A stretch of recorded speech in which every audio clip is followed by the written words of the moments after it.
Islam ကိုဖျက်လို့ဖျက်ဆီးလုံးနေတဲ့ခေါင်းဆောင်တိုင်းကိုတပ်ပလိုက်ဥပမာခမရတို့အရှိမအခုနာမည်ကြီးနေတဲ့အဲ့ဒီဝီရတူဆိုတဲ့ကောင်တပ်ဖို့ကုရ်အာန်ကဖတ်ဝါပေးတာကျွန်တော်ပေးနေတာမဟုတ်ဘူးကုရ်အာန်ကတက်ခိုင်းတာကုရ်အာန်တက်ခိုင်းတဲ့အရာကိုဘယ်ကောင်တားရဲ့ဘယ်မူဖတီပြောရဲ့လဲတက်ခွင့်မရှိဘူးဆိုပြီးတော့ကုရ်အာန်ကပြောတာသူတို့ရဲ့အိမ်မာကိုတပ်ပြစ်ခေါင်းဆောင်နေတဲ့ဦးစီးဦးဆောင်လုပ်နေတဲ့အဲ့ဒီတေနာကောင်တွေကိုတပ်ပြစ်အဲ့ဒါဆိုရင်ခမကြီးအဲ့အတိုင်းပဲခမတို့ပြောနေတဲ့ခင်ညွန့်ကြောင့်ပြောနေအောင်တတ်တဲ့နဲ့မဖြစ်ဘူးအဲ့ကောင်ကိုတတ်ဖို့စီစဉ်အဲ့ဒီကောင်တွေတေပြီလားတေရင်ကြည့်ခမပါလို့ခမတို့ဘယ်အစင်းအလ္လာဟ်ပို့လဲဆိုတာအဲ့တော့ခမတို့ကျွန်တော်တို့ကိုအလ္လာဟ်ကဘာခိုင်းနေတာလဲကျွန်တော်တို့ဒီအတိတွေနဲ့ဝေးနေလို့လှုပ်ခွင့်မရတာအဲ့တော့အတိတွေရှိလာပြီဆိုရင်အင်ရှာအလ္လာဟ်ခမကြီးရွယ်လိုက်အလ္လာဟ်လမ်းစာဖွင့်ပေးမယ်ခမဟိုမှာကြည့်အိုဘိုင်ဘ်နခလဖ်ကိုတမန်တော်မြတ်တက်ခိုင်းတော့ဆာဟာဘာနှစ်ပါးသွားတယ်ခမည်းတော်တော်လာတာပဲဟာခမည်းကောင်မွေးနေတာပဲဆာဟာဘာတပါးပြောပြီးအနောက်ကနေပြီးတော့သပင်ကိုချုပ်ကင်လိုက်တယ်နောက်တော့ဆာဟာဘာသူ့ဓာတ်နဲ့ပဲသူ့ကိုလည်းပင်ဖက်တယ်ဖက်သွားတယ်တမန်တော်မြတ်ပြောတယ်ဒီကောင်ခေါင်းဘသူယူလာမလဲလို့ပြောတော့ဖက်သွားတဲ့အလုပ်ကိုဆာဟာဘာလုပ်တယ်နီလန်းကိုအလ္လာဟ်ပေးတယ်အလ္လာဟ်ပေးတယ်အဲ့တော့ခမည်းလည်းထွက်ခဲ့လိုက်ကွင်းမြင်ထဲမှာအလ္လာဟ်ရှင်မြတ်နီလန်းနေပေးလိမ့်မယ်အင်ရှာအလ္လာဟ်ဆုမအင်ရှာအလ္လာဟ်အဲ့တော့ခမည်းတို့ကျွန်တော်တို့ဒီအရာကိုညင်းလာမလားညင်းလာရင်ကုရ်အာန်ကိုလည်းညင်းလိုက်တော့အလ္လာဟ်ကိုအပြစ်ပြောအလ္လာဟ်ဘာကြောင့်လူတွေတတ်ခိုင်းတာလဲကျွန်တော်တို့လူမတတ်ချင်ဘူးကျွန်တော်တို့ကငြိမ်းချမ်းရေးကိုလိုချင်တာငြိမ်းချမ်းရေးစာချုပ်မှာပဲစာချုပ်ချုပ်ချင်တာအလ္လာဟ်ကိုအရင်ဆုံးအပြစ်ပြောအိုးအလ္လာဟ်ခမည်းဘာကြောင့်မလို့ကုရ်အာန်ထဲမှာဒီအရာကြီးထဲမိန်ရတာလဲဖယ်ပေးလို့အလ္လာဟ်ကိုခိုင်းလိုက်ဆူရာတစ်ပုဒ်လုံးဂျီဟတ်နဲ့ပတ်သက်ပြီးကြားလာတဲ့ဆူရာကိုဖယ်လိုက်အာယတ်ပေါင်း400ကျော်ကိုခမည်းဖယ်လိုက်ဟဒီသ်စာအုပ်တိုင်းမှာဒီအကြောင်းပါထားတယ်အဲ့ဒီဟာဒီစာအုပ်တိုင်းရဲ့စာမျက်နှာတွေကိုခမည်းဖယ်လိုက်အဲ့လောက်ဇာရှိတဲ့အာလင်ရှိလားရှိရင်လည်းအဲ့ဒီကောင်ကိုအရင်ရှင်းပလိုက်အဲ့ဒီကောင်ရှင်းရင်လည်းခမည်းအတွက်ဂျာအစ်ဖြစ်သွားမယ်အဲ့ဒီလိုကောင်နေရှိနေရင်အစ္စလာမ်နစ်နာတယ်ဘာတိရလဲဒီအရာတွေဖျောက်လို့မရဘူးအလ္လာဟ်ခိုင်းထားတဲ့ရဆူလ်ကိုယ်တိုင်လှုပ်ခဲ့တဲ့ဆဟာဘာတွေလှုပ်ခဲ့တဲ့အရာဘယ်သူမှတားလို့မရဘူးဘယ်သူမှဝင်ဆွတ်ဖက်လို့မရဘူးအီမာမ်တီရမီဇီဘာပေါင်း100ကျော်စာအုပ်ထဲမှာယူလာတယ်ဘာလဲဒါအီမာမ်တီရမီဇီထက်ဒီကောင်တွေပိုတက်သွားလို့လားဒီအဖယ်ကြီးတွေမှာလုံနေတဲ့ကောင်တွေပိုတက်သွားလို့လားမထာဟဇတ်အနတ်ရဒီအလ္လာဟ်တာလာန်ကဟဒီစ်တော်တရတမန်တော်မြတ်ဆက်ဆက်မြတ်ထံတော်ဘာနေပြီးတော့ဆင့်ပြန်တယ်ဘာအမိန့်ရှိလဲဆိုရင်အတင်တို့မုရှရစ်တွေနဲ့တိုက်ကြလို့တိုက်ခိုက်ကြလို့ဘယ်အချိန်လဲမိမိရဲ့အသက်ကိုပေးပြီးမိမိရဲ့ပစ္စည်းဥစ္စာနဲ့အတင်တို့တိုက်ကြတယ်မိမိတို့ရဲ့နှုတ်ရှာနဲ့လဲတိုက်ကြမိမိတို့ရဲ့နှုတ်ရှာနဲ့လဲတိုက်အခုကျွန်တော်တို့ကဒီလိုမျိုးလေးစကားအတန်လေးလွှင့်မယ်ကြံတော့အာလင်တွေကတားတယ်ဟဒီစ်ကပြောနေတာနှုတ်ရှာနဲ့တိုက်ဟဒီစ်ကပြောနေတဲ့နှုတ်ရှာနဲ့တိုက်ဆိုတဲ့တရှရီမှာပညာရှင်တွေပါရေးလေနှုတ်ရှာနဲ့တိုက်ဆိုတာဒီကောင်းနဲ့မခံမရဖြစ်မဲ့စကားလုံးနဲ့တုံးပြီးတိုက်ဒါဟဒီစ်ကခိုင်းတာဒီကောင်းနဲ့မခံနိုင်တဲ့စကားလုံးတုံးပြီးတော့တိုက်တာနှုတ်ရှာနဲ့တိုက်တာခမည်းအခုမခံနိုင်တဲ့စကားလုံးမဟုတ်ဘူးအစ္စလာမ်နဲ့အလကားမသိအောင်ပြောတဲ့စကားတော့အပြစ်ဖြစ်သွားမှတ်ထားမိတ်ဆွေတို့အဲ့လိုပြောတဲ့ကောင်ဘယ်တော့မှသာသနာကောင်းဆောင်မဖြစ်နိုင်အဲ့ဒီလိုကောင်ရဲ့အနောက်လိုက်တဲ့သူတိုင်းဟာရာမော့နဲ့ပဲသိမယ်အလ္လာဟ်ထိမ့်သိမ့်တော်မူပါစေအဲ့တော့မှတ်ထားဒါအဘူဒါဝုဒ်ရဲ့ဟာဒီသ်ဖြစ်တယ်မယုံရင်ရှာကြည့်လို့ရတယ်အဲ့ဒီအရာကိုအီမာမ်နဆာအီကလည်းဆင့်ပြန်ထားတဲ့ဒီဟာဒီသ်ကိုအဲ့အတိုင်းပဲဒီဟာဒီသ်ကိုအီမာမ်မွတ်စလင်ရဲ့ရှရတ်တီအားလုံးအရာလည်းဒီဟာဒီသ်ဟာမှန်ကန်နေအလ္လာဟ်ရှင်မြတ်ဘာအမိန့်ရှိလဲဝါအလ်စီနာတကူအလ်စီနာဆိုတဲ့တဖ်စီရ်မှာတဖ်စီရ်ပညာရှင်တွေကဘာရေးလဲနှုတ်ရှာနဲ့ဂျီဟတ်လုပ်တဲ့အဲ့ဒီအဓိပ္ပာယ်ကပါအဲ့ဒီအဓိပ္ပာယ်ကဒီလိုပြင်းထန်ခတ်ထန်တဲ့စကားလုံးသုံးဟဲ့ကောင်တွေမှတ်ထားမင်းတို့တွေမွတ်စလမန်မရှိရေးမြန်မာကစူးစမ်းနေတယ်ဘယ်နဲ့ဗမာပြည်မှာမွတ်စလင်မရှိဘူးလဲမင်းတို့ဗမာပြည်ခွဲပွားရောက်သွားမယ်အဲ့လိုပြောမင်းတို့ဗမာပြည်မြေအောက်ရောက်သွားမယ်အဲ့လိုပြောမင်းတို့ဗမာတွေဘလောက်အဆင့်ရှိလို့လဲအဲ့လိုမေးမင်းတို့ကောင်တွေကအလ္လာဟ်ရဲ့အိမ်မှာအလ္လာဟ်ရဲ့မြေမှာနေပြီးဘာလူဘာဝတာလဲအဲ့လိုမေးခမည်းမေးရတဲ့တတိအီမန်ရှိရင်ဝင်မယ်အီမန်မရှိမဝင်ဘူးအလ္လာဟ်မေးခိုင်းနေတာတမန်တော်ကနေတဆင့်ဘာပြောခိုင်းနေလဲတမန်တော်မြတ်ဆလ္လာလဟ်ကမှတ်ထားမင်းတို့သူတို့ကိုပြင်းထန်တဲ့ခတ်ထန်တဲ့စကားလုံးတွေသုံးပြီးတော့မှမင်းတို့တိုက် သူတို့အဲ့ဒါကိုမခံမရဖြစ်ရကြားပြီးတွေးတွေဆူလာမယ်ကြားပြီးဒေါသတွေထွက်သွားမယ်ကြားပြီးလို့ရှိရင်သူတို့မကြင်မလတ်တွေမချင်မငန်တွေဖြစ်သွားမယ်အဲ့ဒီလိုစကားလုံးသုံးပြီးတော့တိုက်ခိုင်းတာကုရ်အာန်ကဟာဒီစ်ကခမည်းကျွန်တော်ကဖုံဖုံရဲ့မေတ္တာရေးအိတ်ခိုးလုံးပါတယ်အဲ့လိုကုဖရစကားပြောပြီးတော့ပျော်နေတဲ့ကောင်တွေဒါအမြင်အွမ်မတ်ရဲ့တော့ကရှိတာဒါလားအွမ်မတ်ရဲ့တော့ကအဲ့ဒီလိုတော့ကဆိုရင်ခမည်းအဲ့လိုတော့ကကိုခွေးကျွင်းခွေးတော့မကြောက်ခွေးလောက်မှအစင်မရှိတဲ့ကောင်အဲ့ဒီတော့ကအဲ့တော့ခမည်းကျွန်တော်မှတ်ထားမှာကုရ်အာန်ရဲ့လမ်းညွှန်မှုပါလေဟာဒီစ်ရဲ့လမ်းညွှန်မှုပါလေအဲ့ဒီလမ်းညွှန်မှုရဲ့အရှင်းမှာဘယ်ကောင်ရဲ့စကားဘယ်ကောင်ရဲ့ဘာပဲလာအားလုံးကပယ်ဖြတ်လိုက်ရမှာဖြစ်တယ်အလ္လာဟ်မြတ်ကျွန်တော်တို့ကိုစစ်မှန်တဲ့ပုံစံနဲ့တီးခွေချီးမြှင့်တော်မူပါစေအဲ့တော့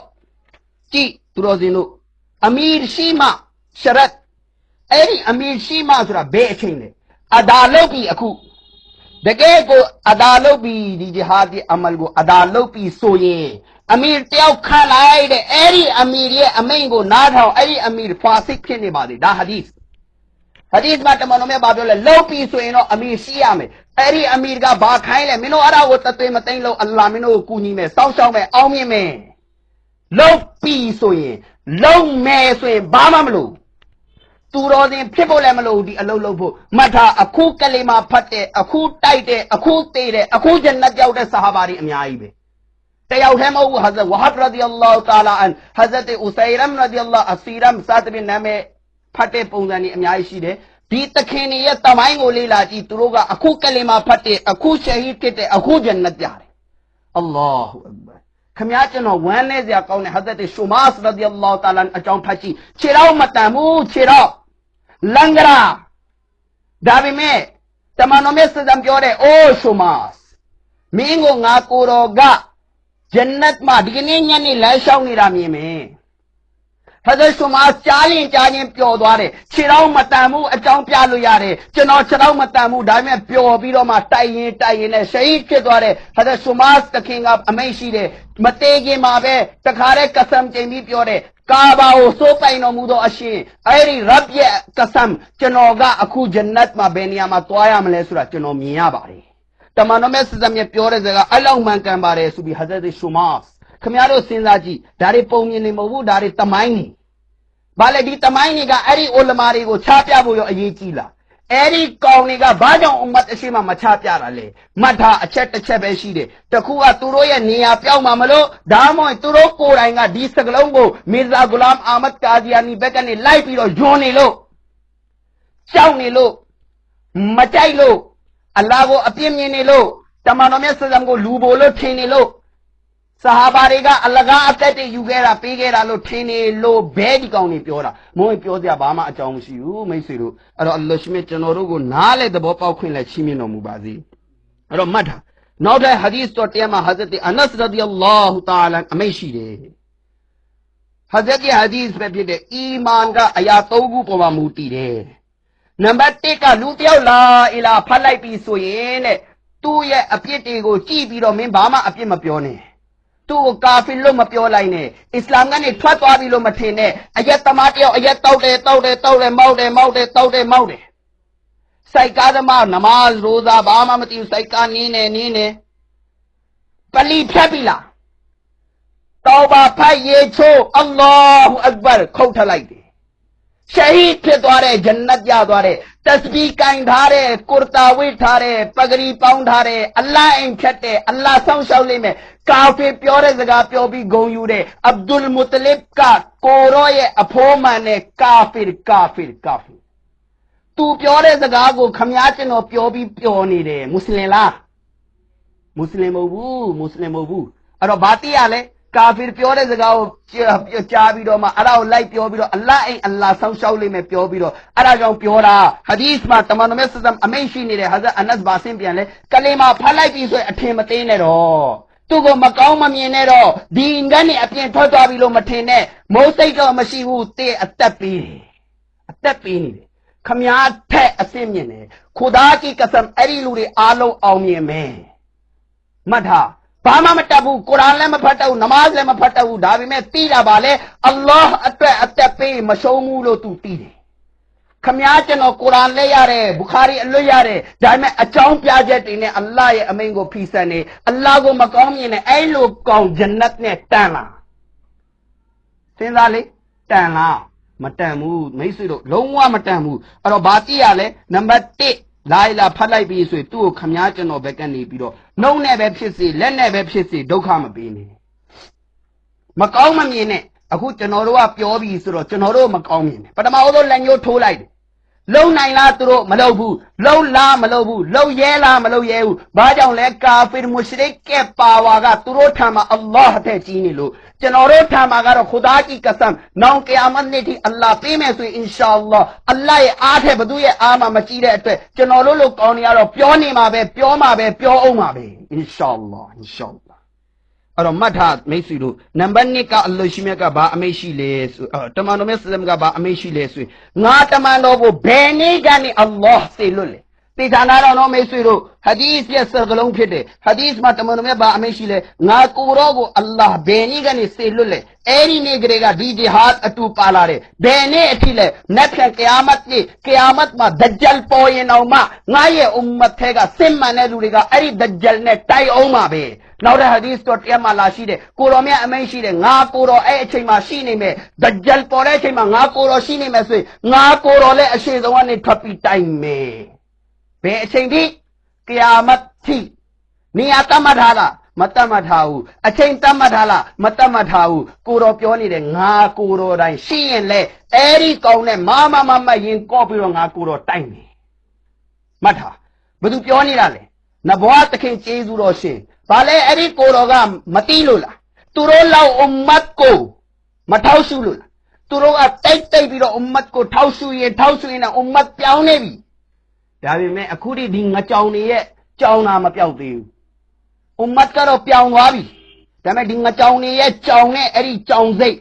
ကြောက်စိတ်ကမကုန်သေးဘူးအဲ့တော့အလ္လာဟ်ရှိမြတ်ထိမ့်သိမ့်တော်မူပါစေအဲ့တော့တမန်တော်မြတ်ဘာအမိန့်ရှိလဲငါကိုတော်ကိုဘယ်နည်းကနေဆွန့်လွတ်လိုက်လဲဘယ်နည်းကနေငါကိုတော်ကိုစီလွတ်လိုက်လဲအဲ့ဒီနည်းကနေပြီးတော့ဂျီဟတ်အခုတိရှိတဲ့နောင်ရှိနေမယ်ကီယာမတ်ထိရှိနေမယ်ဆက်လက်ပြီးတမန်တော်မြတ်အမိန့်ရှိတယ်ဘလောက်ကြီးမားတဲ့ဇာလင်ရဲ့ဇူလုံကြောင့်ပတ်သက်တဲ့ယုံမာတဲ့ကောင်ရဲ့ယုံမာပတ်သက်မှုကြောင့်ဘလောက်တရားများတဲ့မြတ်တာမှုကလည်းငါကိုယ်တော်မြတ်ယူဆောင်လာတဲ့အဲ့ဒီဂျီဟာဒ်ကိုတားဆီးလို့မရတယ်လို့ပိတ်ပင်လို့မရတယ်လို့ပယ်ဖြတ်လို့မရတယ်လို့ပဖြောက်လို့လည်းရမှာမဟုတ်ဘူးကျွန်တော်ကတော့ယုံတယ်ခူဒါတီကဆမ်ကျွန်တော်တို့ကိုအလ္လာဟ်အဲ့ဒီမှာလက်ခံတော်မူပါစေအဲ့ဒီအဖေကတော့ရှိနေမှာပဲရှိအောင်မှာပဲဘယ်ကောင်ဘလောက်တာရှိမှာပဲဘယ်ကောင်နေဘလောက်ဖန်ရှိနေမှာပဲဒဂျယ်လောက်ဆိုးတဲ့ကောင်မလာရင်လည်းရှိနေမှာပဲတမန်တော်မြတ်ဆလမ်ကဘဒရ်စစ်ပွဲမှာထွက်သွားတာဘာလဲခမည်းတော်ကျွန်တော်တို့လောက်အသိဉာဏ်မရှိလို့ဟစ်မတ်မရှိလို့လားနအူဇ်ဘီလာခမည်းကလက်နဲ့မရှိတာကိုဟစ်မတ်လို့ပြရင်ဘဒရ်မှာတမန်တော်ထက်ကအကြီးမားဆုံးအပြစ်ပဲဘဒရ်မှာဆဟာဘာ373ပါးပဲရှိတာလက်နဲ့တိတ်မရှိဘူးအဲ့ဒါဆဟာဘာလို့ပြောရင်မင်းကမွတ်စလင်ဆိုရင်ဆဟာဘာအနောက်လိုက်ရမယ်ကိုရောဟဒီသ်ရှိတယ်အဲ့ဒီဟဒီသ်ကိုညင်းပါလားဒါမှမဟုတ်ရင်မင်းကအဲ့ဒါနဗီမလို့ပြောရင်နဗီကမင်းတို့အတွက်လမ်းညွန်လို့အလ္လာဟ်ခိုင်းထားတဲ့အဲ့ဒီစင်ညွှန်းမှုအလ္လာဟ်ရဲ့အဲ့ဒီအမိန့်ကိုညင်းပါလားခမည်းကျွန်တော်မှာစင်ကြီးမရှိဘူးစင်ကြီးမရှိဘူးခမည်းကျွန်တော်ခုနကတော့ပြောပြီးတော့အသက်ပေးဖို့အတွက်ဘာရှရတ်မှမရှိအခုတောဘာဖတ်အခုတေဂျန်နတ်ရမယ်အင်ရှာအလ္လာဟ်ဆုမအင်ရှာအဲ့တော့နံပါတ်3ကတက်ဒီအပေါ်မှာအီမန်ယူရမယ်တက်ဒီပေါ်မှာအီမန်ယူတာဒီလိုလားမနေ့ပြန်ငါတို့ပြန်သွားရင်ဖမ်းလိုက်မယ်ဟိုကငါတို့မိဘတွေကိုဖမ်းလိုက်မယ်ဒါတက်ဒီနဲ့ဆိုင်နဲ့ဒါအလ္လာဟ်လုံးမပဲရတာဒုနီယာမှာဘယ်အရာပဲမဆိုဖြစ်နေတာပြက်နေတာအားလုံးအလ္လာဟ်ရဲ့အမိန့်နဲ့ခမည်းမယုံဘူးလားမယုံရင်ကာဖီယုံနေလားယုံလို့ရှိရင်ခမည်းမနေ့ပြန်နဲ့ပတ်သက်ပြီးခမည်းကိုအလ္လာဟ်မပေးထားဘူးခမည်းကိုနည်းနည်းလေးပဲတတ်ပြီးလှုပ်ခိုင်းတာနည်းနည်းလေးပဲစဉ်းစားခိုင်းတာခမည်းကျွန်တော်လူဘာဝပြီးတော့ဒါလှုပ်လို့မရဘူးဟာဝါငါတို့တွေဒုက္ခရောက်သွားမယ်ဟိုအလူတွေဒုက္ခရောက်သွားမယ်မနဲ့ဖြန်ခမည်းပိုင်လားမပိုင်ဘူးအဲ့တော့ဒီစကားတွေပြောနေရင်ဘာမှဖိုက်တာရှိမှာမဟုတ်ဘူးအဲ့တော့ခမည်းကျွန်တော်ကဘာလုပ်ရမှာလဲဟာကျွန်တော်တို့ကိုပြင်ဆင်ရမယ်ဂျီဟာဒီအက်ဘာစိတ်နဲ့တိုက်ချင်းကဂျီဟာဒီအက်ဘာဆိုရင်ခမည်းတို့ကြားဘူးတယ်မလားဂျီဟာဒီအက်ဘာဆိုတာမိမိရဲ့စိတ်နဲ့တိုက်ချင်းအဲ့ဒါဆိုရင်ခမည်းအိမ်မှာဒီကအခုကျွန်တော်ကဒီစကလုံးလေးတုံးလိုက်တာနဲ့ကျွန်တော်လာဖမ်းပြီ ဖမ်းမယ်ကြောက်လို့အဲ့ဒါဆိုရင်အိမ်မှာတိုက်နေတဲ့အဲ့ဒီလိုလူတွေမိမိရဲ့နှလုံးသားနဲ့ဂျီဟာဒ်အက်ဘာအကြီးဆုံးဂျီဟာဒ်လုပ်နေတဲ့ကောင်တွေကိုဘာကြောင့်မဖမ်းတာကာဖီနားလေတဲ့အတိတ်ပဲမွတ်